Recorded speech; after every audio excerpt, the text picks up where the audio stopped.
You're holding raw meat in your hands. It is tough. It smells. Your jaw aches just thinking about it. You chew for 20 minutes and swallow almost nothing your body can actually use. This is dinner. This is every dinner. For millions of years, this was the only dinner there was. Then something changed. And that change didn't just alter what you ate, it altered what you became. Most people assume cooking is a relatively recent human invention, something early civilizations figured out a few thousand years ago, somewhere between writing and the wheel. The real answer is older, far older. And once you understand just how old, you will never look at a flame the same way again. The question of when humans first started cooking is not just a culinary mystery, it is the origin story of the human brain itself. Let's go back. Way back. About 1.9 million years ago, a creature called Homo erectus walks the landscape of what is now Africa. Homo erectus, meaning upright man, is not quite you. Taller than earlier hominins, with longer legs, a flatter face, and a skull that is just beginning to expand. Something is happening inside that skull, and the evidence suggests fire had everything to do with it. Richard Wrangham is a primatologist at Harvard University, and in 1999 he proposed what became known as the cooking hypothesis. His argument was simple but seismic. Cooking didn't follow the big human brain. Cooking caused it. Here's why.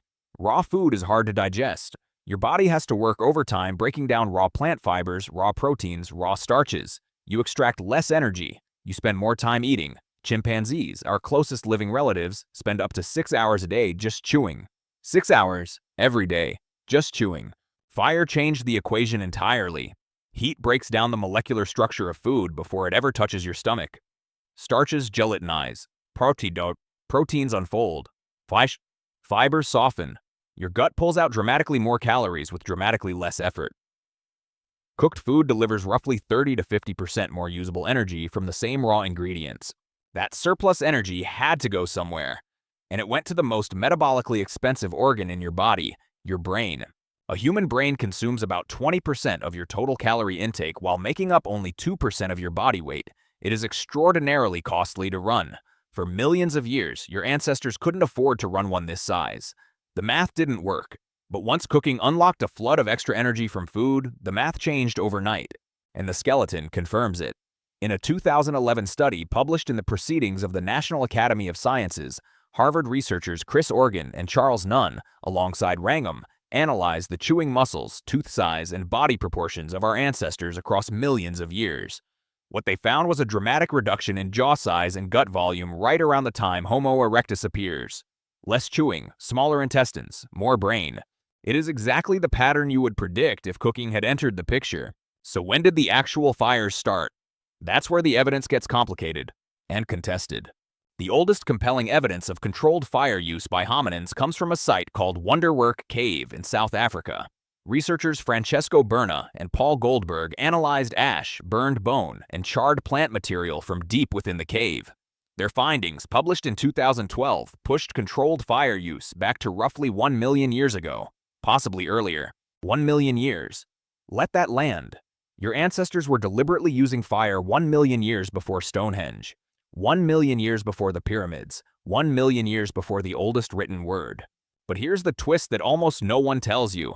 Evidence of fire does not automatically mean evidence of cooking.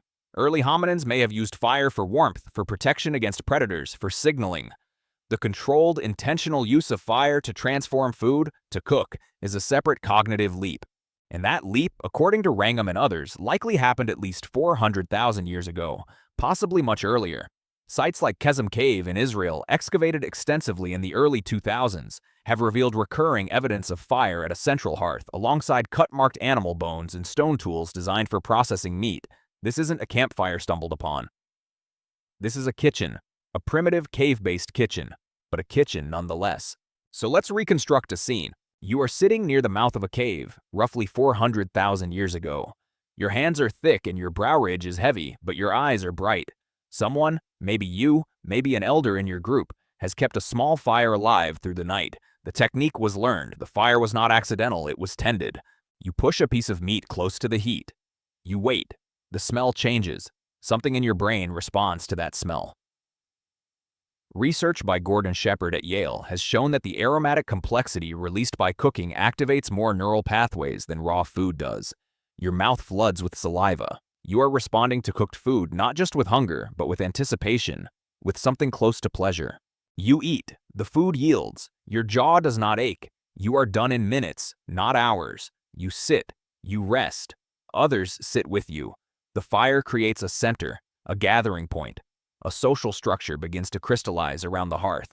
Anthropologist Polly Wiesner spent decades studying the Tok Kung San people of southern Africa and the Enga of Papua New Guinea, and her research revealed something striking.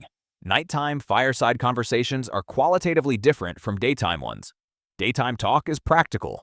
Resource sharing, coordination, complaints. Nighttime talk around fire is about stories, about other people, about the past and the future, about imagined worlds. Fire didn't just cook your food.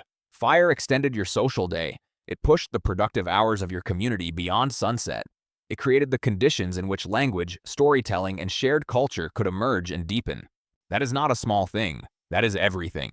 Now here is the counterintuitive twist. If cooking made us smarter, bigger-brained, more social, it also made us dependent. Permanently, irreversibly dependent on an external technology just to survive. A human being today cannot thrive on raw food alone. Your gut has shrunk too much. Your jaw has weakened. Your digestive enzymes have shifted.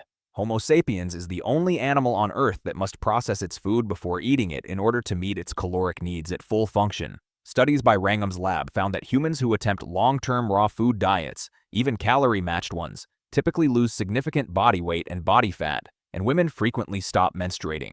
The body cannot extract enough from uncooked food to maintain itself at full human capacity.